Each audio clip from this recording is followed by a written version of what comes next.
It pleases the court. Today I am honored and proud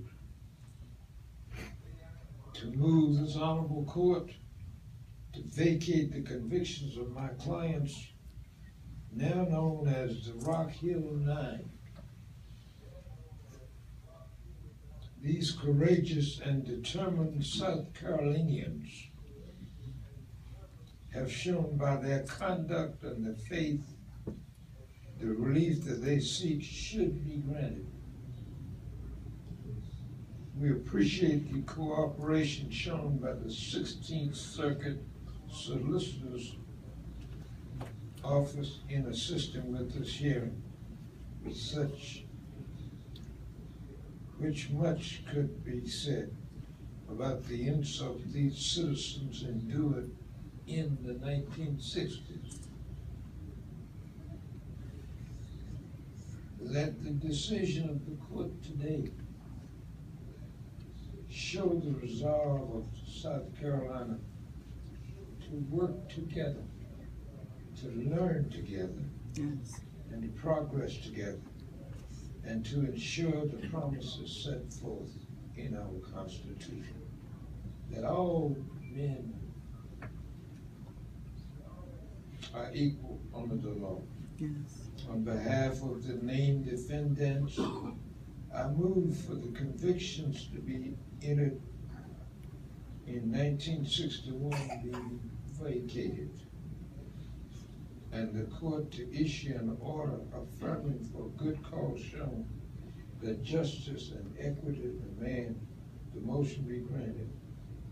Thank you very much. Thank you for your attention.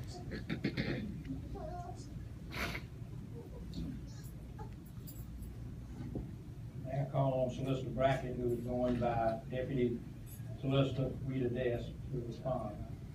Good morning, Your Honor. May it please the court. I have a challenge following the Honorable Chief Justice Finney.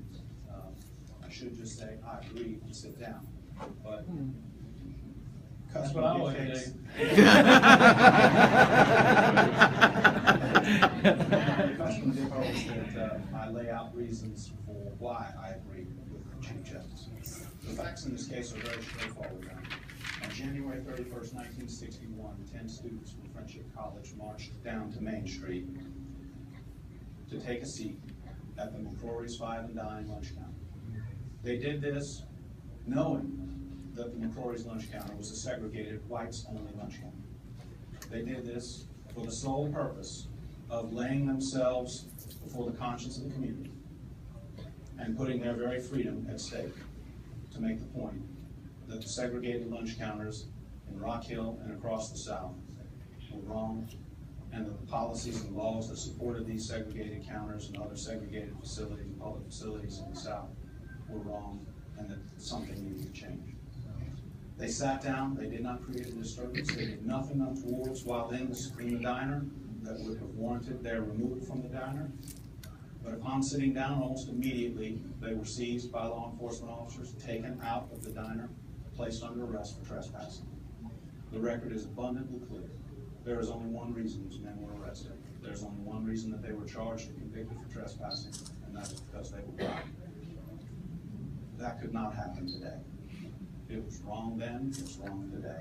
And these convictions, if they are allowed to stand, would be an offense to justice, and they must be vacated, and the charges must be dismissed. Now, I could stop there and say that's enough, but I think I need to say more. First, before I get to that though, we have recognized the members of the Friendship Nine that are here, and we've also recognized two members from the Student Nonviolent Coordinating Committee that were arrested approximately a week later. But there's one person that's in this courtroom whose record is not going to be clear today because he has no record. He was not charged, although he gladly would have joined these men in jail, I know, if he could have, but he couldn't be charged because he was white.